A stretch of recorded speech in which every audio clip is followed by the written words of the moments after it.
Hello everybody and welcome back to another video. Today we are asking, how would I judge RuPaul's Drag Race Down Under Season 2? This is a very fun season of Drag Race, a very big, substantially big upgrade to Drag Race Down Under Season 1.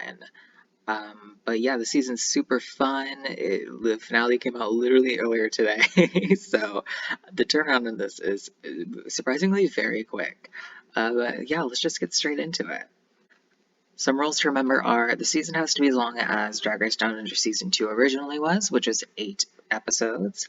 And performances in the challenges need to be based off of how well someone did or how well people would predict they would do. So again, as I explained in all these videos, if somebody originally placed high, I am putting them in the bottom 2. If somebody was originally in the bottom 2, they aren't winning the challenge. You know, easy breezy, simple as that. The goal is to act as if I am the head judge and craft this season however I can imagine to make it as fun and eventful as possible, and also to be fair with my judging of the season by combining my own personal tastes and what was shown to us on the television show. So let us get straight into this with episode 1. Episode 1 is the Down Under Naturally episode, where the contestants have to create looks from like natural materials that were provided to them in the workroom. I kept all the placements for this episode exactly the same, which I think immediately is going to turn some people off of this video, which is okay, because a lot of people think that Yuri Guy should have won this challenge, but I say no. I do think Yuri Guy had the best outfit out of everybody. That is, I believe that fully. That's an absolute certain thought in my brain. However, the fact that she could not walk correctly in the outfit immediately takes off enough points for me to put her down into the high placement. Like, I don't give a fuck how beautiful your outfit is. If you can't walk in it, what's the point? Like, you gotta at least be able to take, you should at least be able to walk down the runway and back without, tripping on it. If you can at least do that, that's fine. You don't need to be able to fucking, do a split in your outfit, but you should be able to at least walk forward. So, yeah, that immediately takes Yuri down to the high placement as she was originally. And Molly Poppins is still gonna win the episode because I thought her outfit was the best out of everybody's. Well, out of everybody's except for Yuri. So, you know. Congratulations to Molly. And all the placements are the same. We still have Spanky Jackson and Fofer in the bottom 2. And they're going to lip sync to Get Out of My Way by Kylie Minogue, which is a song I did not know before this season, which I'm now obsessed with. I've been playing it basically every day for the past few weeks. It took me, I didn't really get into it until a few weeks ago, but now I've just been playing it on repeat. A lot of people think that Faux should not have been in the bottom 2. And I get that because her outfit realistically isn't that bad, but frankly, who would be in the bottom 2? That is my question, because I really don't think Queen did bad enough to be in the bottom 2. Like, I think her outfit, I think hers and Faux's outfits are pretty equivalent to each other, and if you'd asked me when this episode came out who should have been the bottom 2, I would have said Queen and Spanky. But the more that I've seen Faux's outfit, and especially while making this video, I was like, God, I just don't like it. It feels like a weird, diaper at the bottom, and I just can't, I think she should have been in the bottom 2. I understand if you think she shouldn't, but that's what I decided, because frankly, it already happened. Which, I mean, is information if I was judging this that I wouldn't necessarily know, but, I think, that she deserved it, frankly, out of everybody. Even though her outfit realistically wasn't that bad, it was just kind of boring and you could see her undergarments. Which based on me saying that is kind of bad, but whatever. Sadly, Fofer is going to be eliminated here, even though she is an absolute joy to watch on television. She really is, and I would love to see her back for a versus the world season. She was great. She was great television. I would love to see her do it again. But yeah, let's move on to episode 2. Alrighty, in episode 2, we had the Caged Queens challenge, an acting challenge where they were, in a prison. A good amount of the placements for this episode changed. And we had the same top 3 as we did originally, but instead of Spanky winning, I chose Hannah Conda. Now, I do think Spanky's character was good and deserved the high placement this episode for sure, but she did not deserve that win. I think they gave her the win to, you know, have an immediate rebound from the bottom two in the first episode, but I don't think she deserved it. I think she did third best behind Hannah and Minnie. Hannah and Minnie's like duo performance, where like Hannah's sitting on the toilet, is like the best part of the thing, like by far. And I think out of those two, I think Hannah did better. So Hannah is going to win the challenge, and Minnie and Spanky are going to place high. In this scenario, we actually have Aubrey Have as safe. She originally was in the bottom two and eliminated in this episode, but I really don't understand why. I mean, her character was like kind of boring, but there weren't any times that Aubrey did something where I was like, oh, that was like outright not good. I mean, I definitely say she was the fourth worst in this challenge in terms of in terms of the 9 contestants. She would place what? 9, 8, 6. She would place sixth. But I really don't think she did bad enough to warrant a bottom two placement or a low placement. As originally, Yuri Guy is going to place low in this challenge, frankly, really just because of her runway. Because the person I'd put in the bottom two who would, without the runways, probably just place low, would be Pamara fifth. I really don't think Pamara did a good job in this challenge at all. It just wasn't that funny. It was just so one note to me. And I think for me, I think, you know, Queen, I think, deserved the bottom. And between Yuri and Pamara, Yuri's runway definitely saved her in this scenario. Regardless of this, Pamara would have gone in the next episode anyway, because she did so originally, and I agreed with those placements. But yeah, the bottom two is Queen Kong and Pamara fifth.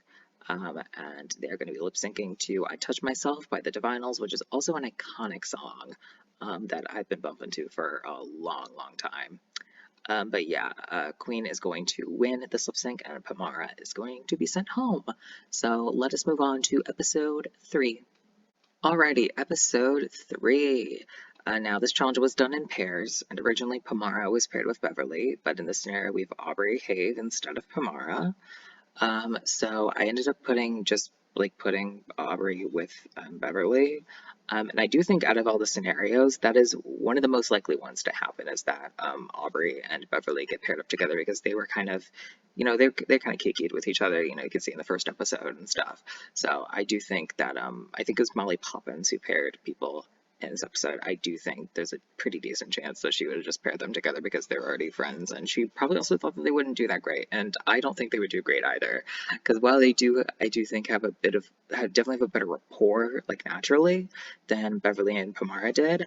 I still think that in terms of making it into comedy and like selling it, I just don't think it would have worked out. So since this is a challenge that's judged in pairs, the final 8, the way that I like to do these when these scenarios come up is the winning pair both win, the high pair, or the second best pair, places high, the third best pair places low, and the bottom pair is in the bottom 2. Now, I do this because if you're thinking about it, if the judges, like, which would be me, are trying to decide between 2 separate pairs to, you know, win the challenge, then doesn't it just make the most sense that the pair who does the second best would place high, because they were in contention for the win? And like, same thing, you know, second verse, same as the first for the bottoms. That's just what makes sense to my brain. I think placing them all as safe or like some other thing just doesn't make enough sense. I can understand why you would do that, but that's just not my thing. I think this is the way that it should go.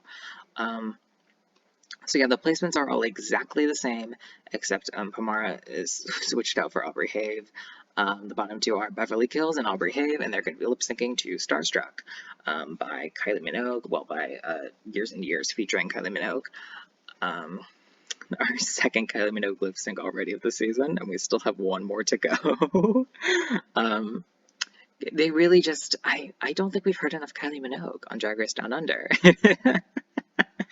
Regardless, I do think Beverly would do better in this lip sync. Aubrey didn't do bad in her lip sync on the season. She did worse than Queen, I would say, but she didn't do bad at all. She did pretty decent, but you know, I still think she would do worse than Beverly. So Aubrey is going to leave here in episode 3, and we're going to move on to episode 4. Alrighty, episode 4 is the Snatch game. And I kept all of the placements exactly the same because I agree with the placements. I think Hanaconda did a great job in this challenge as Liza, who could barely even get out a word. Oh my god, I loved it. It was just so ridiculous. And I think, yeah, I think all the placements, all the other ones in the episode are completely valid and make sense in my brain and are what I would have chose based off of what we saw. So the bottom two are, again, Beverly Kills and Minnie Cooper. They're going to be lip syncing to Dance in the Dark by Lady Gaga. Minnie Cooper is going to, there's a point where Beverly points to Minnie while saying she's a mess, and that is exactly how she is. So she is going to be eliminated here, despite her much better track record, and Beverly is going to stay. Now, a lot of the placements in the season are not super different, so really, in terms of storylines to talk about, there's really not much difference compared to the ones that we saw happen in the season. I thought a lot of the storylines in the season were pretty dang good.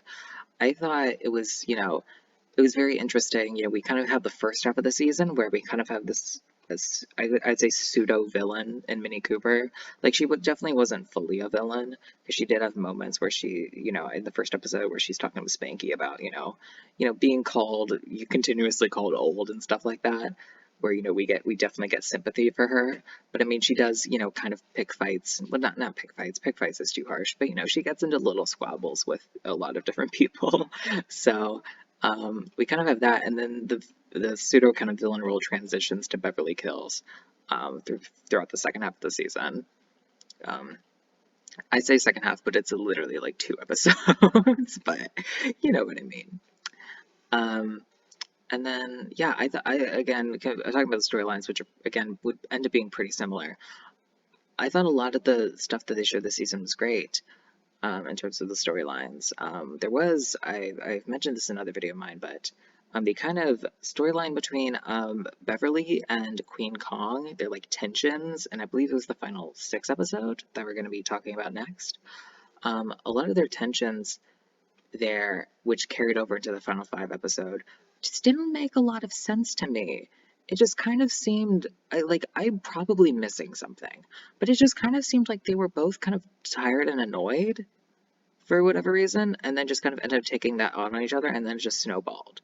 And it just didn't make much sense to me because we got to a point of it where I was just like, "But how did this start? Why are they arguing anymore? This isn't really super fun." Like I don't understand.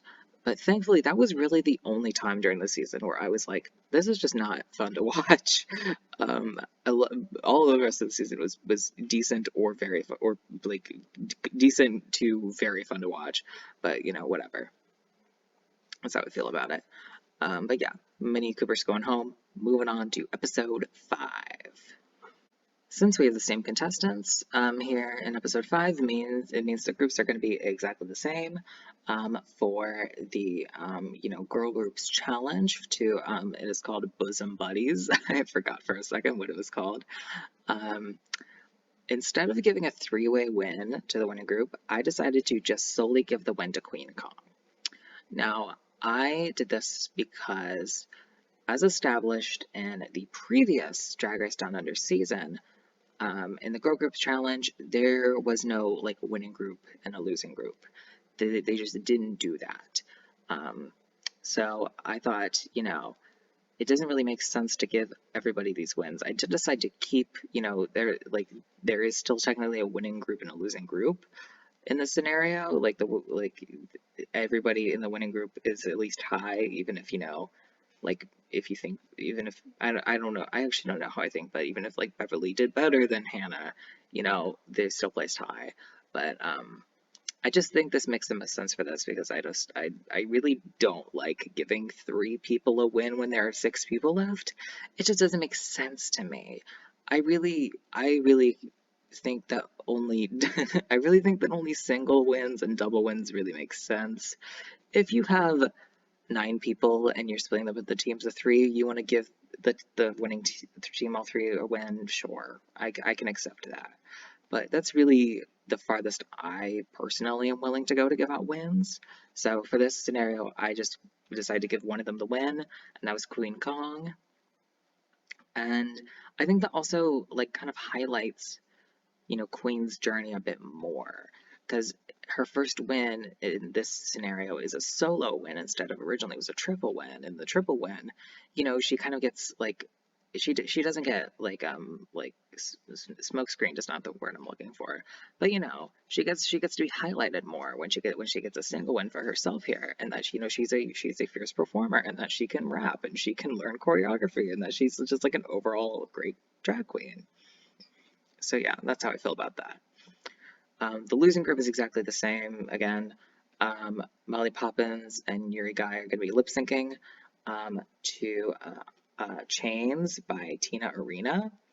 And this is a very hard decision to choose because originally watching this lip sync, I was like, I think Yuri's going to win, and then Yuri didn't win. I was like, oh, that's shocking.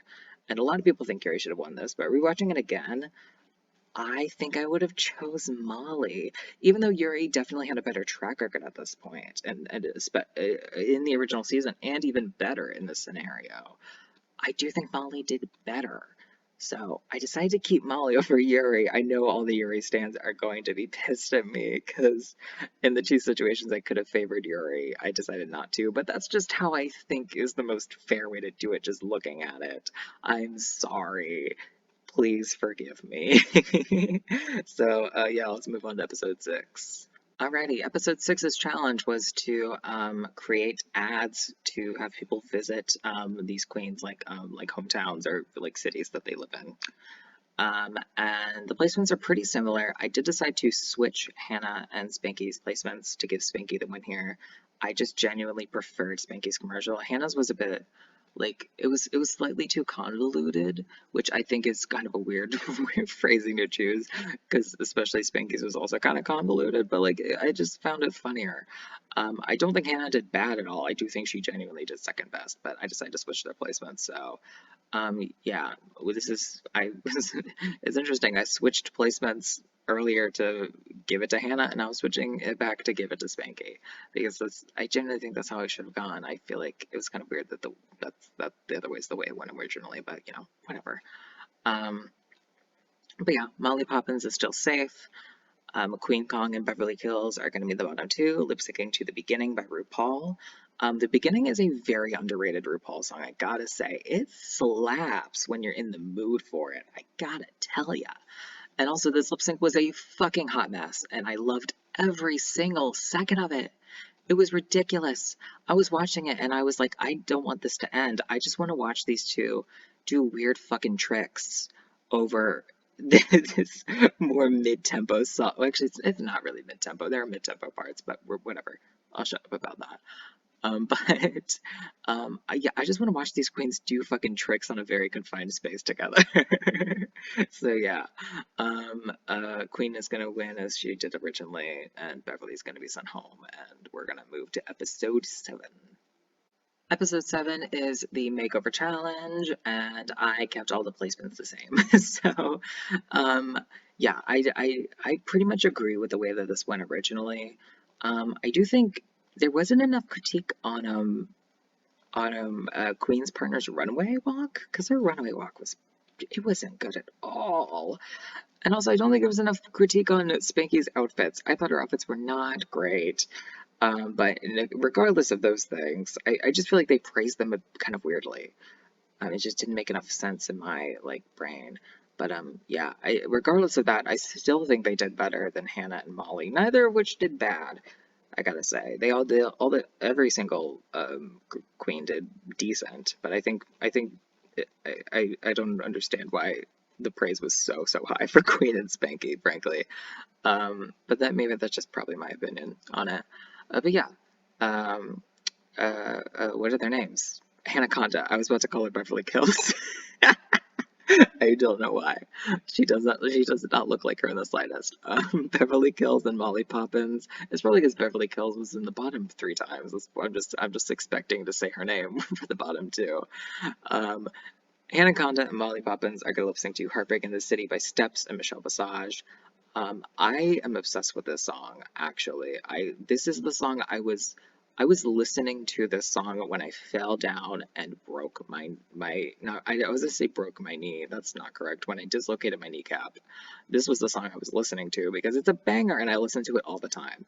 Sadly, for the second Drag Race Down Under season in a row, my favorite song featured as a lip sync song in the season happens to be pretty much the worst lip sync. The first season it was untouched by the Veronicas, and it was not a very entertaining lip sync. And this one wasn't really either. I mean, you can argue this one is better than the finale lip sync. I can take that. Or hell, if you thought the beginning lip sync was too cringy, then yeah, whatever. But this lip sync was not great, sadly. But I do understand, and I'm in favor of giving Hannah Conda the win here and sending Miss Molly Poppins home. So now we're down to the final three, and we're going to move on to the finale where, as originally, Spanky Jackson is going to win the season. She has the best track record here, and she has kind of the best storyline. Where she starts off at the bottom two and she, moves up and dominates and is in the top for literally every challenge up until the very end, where I guess if you count, I always, for the person who does the second best at a standard Final Four round, I place them as safe. Some people choose to place them as high. If you do that, then Spanky placed in the top of literally every other round. But I mean, still technically, out of four people, second best is the top too. So, you could still technically say that she placed in the top every other round besides the first. And also, comparing this to my first Drag Race Down Under season that I ranked, this is the second. If you're counting those two as like canon, then both seasons of Drag Race Down Under, the winner was in the bottom two in the first episode, which is weird, but kind of makes sense. And also, they're both from New Zealand, but you do different people from New Zealand. Electroshock instead of Kita Mean. Sorry, Kita. But yeah, the finale was pretty alright, and I don't think any of the queens did absolutely amazing enough or absolutely terrible enough to really change the fact that Spanky was the front runner coming into it and kind of had the best, and also I would say had the best storyline and was, deserving of the crown for that. So yeah, that is the way that everything shook out. Alrighty, so here are the track records for the season. Not a lot changed from what I did to what happened like originally on the actual television show. And I feel like that kind of means that the producers of the show and RuPaul actually were pretty fair with what happened. I mean, you can completely disagree and be like, this entire track record is shit, and that's your opinion. I can't really change that. But I really felt pretty good about a lot of the stuff that they chose to do. So, good for them, honestly. So, yeah, that's going to be it for this video. If you liked it, if you like subscribing, please do so. If you want to comment, leave a comment. If you hated this video and you want to tell me that, that's fine. So, yeah, that is pretty much it for this video. Thank you all so much again for watching, and hope to see you all next time. Alrighty, take care.